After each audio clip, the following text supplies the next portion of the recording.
Sana sa susunod na Pasko, hindi lang bata ang may kagalakan.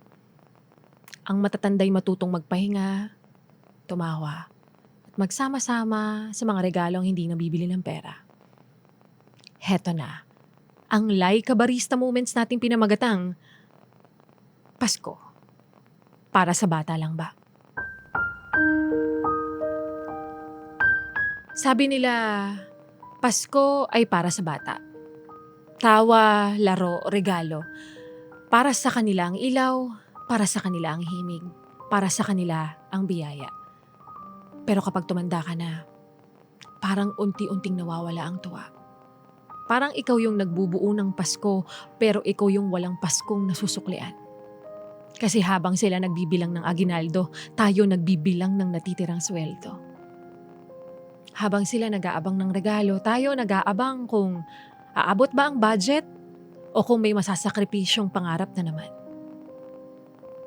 Tayo yung Santa na walang masako, pero may listahan ng bayarin.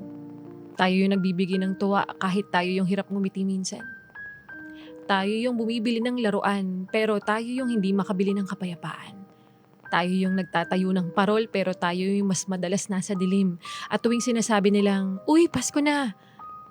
Parang gusto mong sumagot ng, paano? Saan? Kanino? Kasi sa dami ng pasan, minsan hindi mo na makita ang liwanag kahit ang ilaw ay nasa iyo ng harapan. Pero sige, tayo ang matatanda. Kaya raw natin. Kahit pagod, kahit gutom, kahit ubos. Kaya raw natin. Pero bakit tuwing sasabihin nilang Pasko ay araw ng saya? Tayo yung unang-unang nagpipigil ng luha. Kasi para sa kanila ang selebrasyon, pero sa atin ang sakripisyo. Para sa kanila ang regalo, pero sa atin ang resibo. Para sa kanila ang tawanan, pero sa atin ang tahimik na paghingang malalim. Pero tayo rin ang nangangailangan ng himala. Kaya ngayong Pasko, kung may hiling man ako, simple lang. Sana maalala rin nila na bago maging bata ang Pasko, may matatandang nagbubuo nito. Sana maisama rin ang halakhak natin sa ingay ng selebrasyon. Dahil kung ang Pasko ay para sa bata, dapat ang Pasko ay para sa lahat. At sa dulo ng lahat ng ingay, gastos at pagod, ito ang pinakamasakit pero pinakatotoo. Hindi nawawala ang Pasko sa matatanda. Tayo lang ang madalas nakakalimutang pasayahin.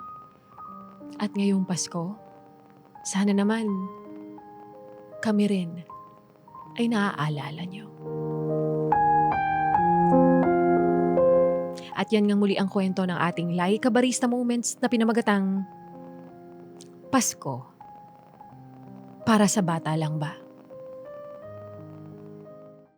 Ano pang ginagawa mo dito, ha? Sinasabi ko na nga ba eh. Solid yes friend ka talaga. Dahil nandito ka na rin lang, sige na, Mag-like at mag-comment ka na. Mag-subscribe ka na rin at i-click ang notification bell. para mapasali ka sa mga kalokohan namin. Bawal na bawal mag-no dito, ha? Kasi yes to yes!